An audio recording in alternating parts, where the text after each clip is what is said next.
Rob, you mentioned it. You were so excited about it that you mentioned it at the top of the show. The Mets, of course, signing shortstop Carlos Correa, who had been, headed toward the San Francisco Giants. But there were problems with his physical, according to them, and that fell apart. And before you could say, what?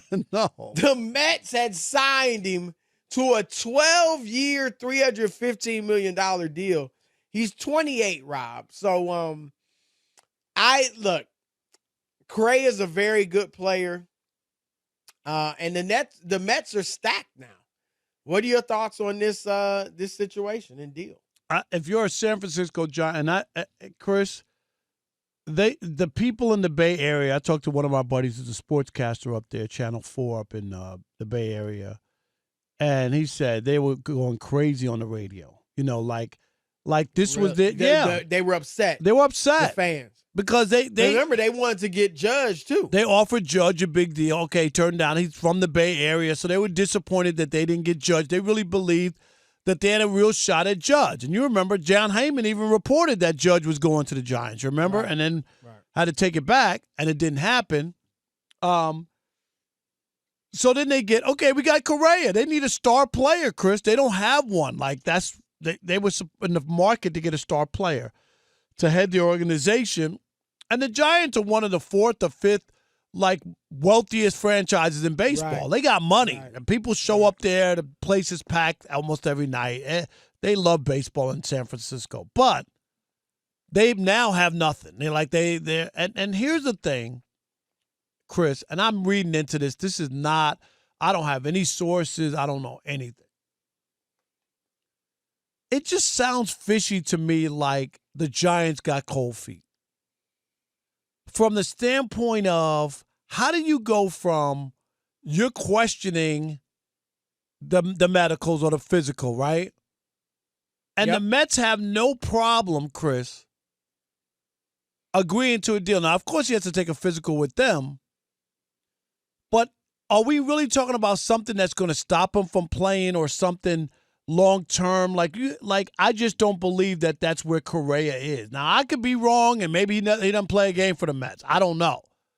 But it just seemed weird that sight unseen, the Mets were ready to make a deal, and the Giants didn't seem to, fight back or say, where are you going? We just want to clear this up, or you know what I mean, or whatever it is. It just seemed like they were too quick to go, all right, see ya. Nah, do you doubt if he's playing next year? You know what I mean? You don't doubt that? No. I mean, I fully expect him to play next year. I think you make a lot of sense. I'm not saying they might not have seen something. Right. Because there was talk, about his back. Yeah, they could have seen something. I'm not definitely. But even if they may not have seen something, but maybe heard more about his back, or may say, man, 13 years is what we were giving him. Is that, you know what I mean? I think your cold feet theory does make some sense. It sounds like cold feet to me. Because the Mets, unless the Mets are just that reckless, and look, Steve Cohen, Rob, he is spending money. Chris, he's committed $800 million to contracts. It is, their payroll next year was going to be almost $500 million. $500 million. And this, Rob, is what owners feared, because he's the wealthiest owner. This is what they feared when he took over, or when he became an owner, right? But you know, there's no cap in baseball. So. But we know what was weird though, that he made a gentleman's agreement with the Yankees not to go after Judge. Isn't that weird? It is weird. I don't know why in the world you wouldn't go all in on Aaron Judge. He could have stole Aaron Judge from the Yankees, play in New York. What that would have done for their franchise? Am I right? Next 10 years or so, right? 8 years or whatever, it would have been tremendous. But with the hitting they already have, right? But they have a squad now. They've put together, and Correa is going to move to third base. Chris, of course, they have Lindor, who bounced back after the first year from Cleveland. Remember, it was bad. Oh, yeah, it was bad. And he bounced back, and he played great last year. He was great. Yep. They added Verlander to the rotation to go with Scherzer. Yep. The biggest thing for them is just going to be, I mean, look, it's baseball, so anything Staying can happen. healthy, right. But yeah, stay healthy. I mean, stay healthy, and I think it was the right move, Rob. I like their moves. I mean, if you're going to own a baseball team, Rob, look, it ain't about money for him, right? He wants to win. He wants to bring the Mets a championship. And the guy grew up as a Mets fan in New York. Like, this is not like I'm rich and I bought a team in Dallas and I'm from New York. You know what I mean? Where it's a business thing. This is like his childhood dream or whatever. Well, Rob, some guys do buy teams to make money. Now, you're not going to necessarily make money annually, but you make it on the appreciation.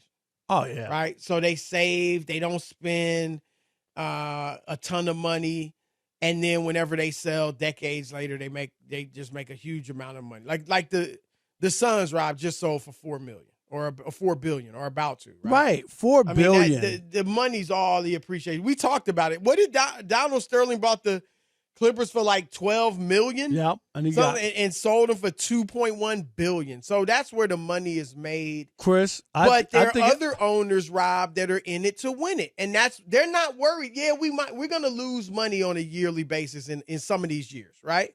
But I want to win a championship, and that's where Steve Cohen is, and I think that's what you want from your owner.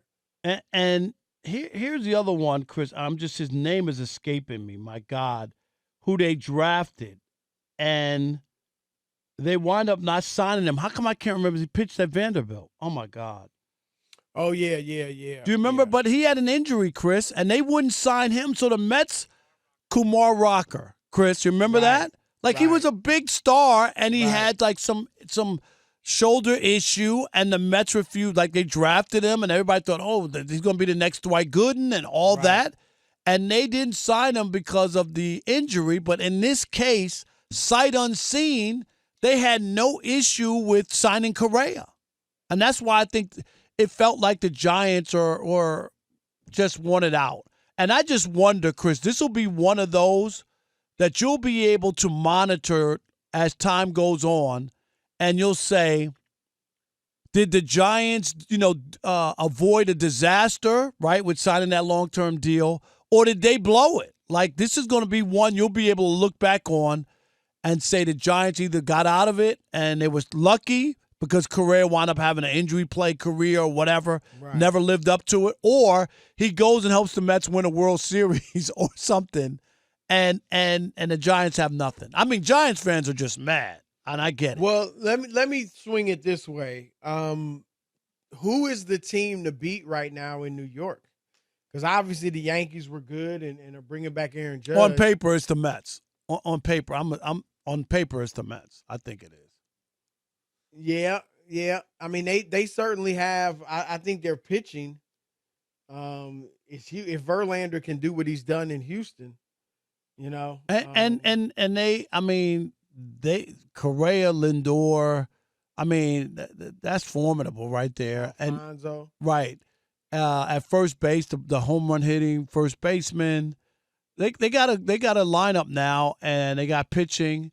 But that doesn't mean you're going to win. Remember, in that division, Chris, what did the Phillies do? Trey Turner, Taijuan Walker. Right. The Phillies are the one who went to the World Series last year, so they got better. Oh, now they're going for it. The Atlanta Braves are better. Right. The Atlanta Braves are better. Did the Mets win the division yesterday? I don't know. Well, look, on paper, they look great. If I'm a Mets fan, I'm excited. I love what my owner is spending money, right? Trying to win this thing. They got the pitching. They've got all the bases covered. No and remember, the Mets won 101 games this past year. Yep. And they got better. Would you say that? They got better. Yes. Oh, absolutely. And Rob, look, you know this. I said it when it happened. It was right, in my opinion, for them to move on from DeGrom. Right. Especially when you got Verlander, who, granted, is older, but, certainly has been healthy. I mean, DeGrom is great. He's awesome. But he can't stay healthy. Oh, my gosh. He makes Anthony Davis look like an Iron Man. So I think that was a good move by them to move on. And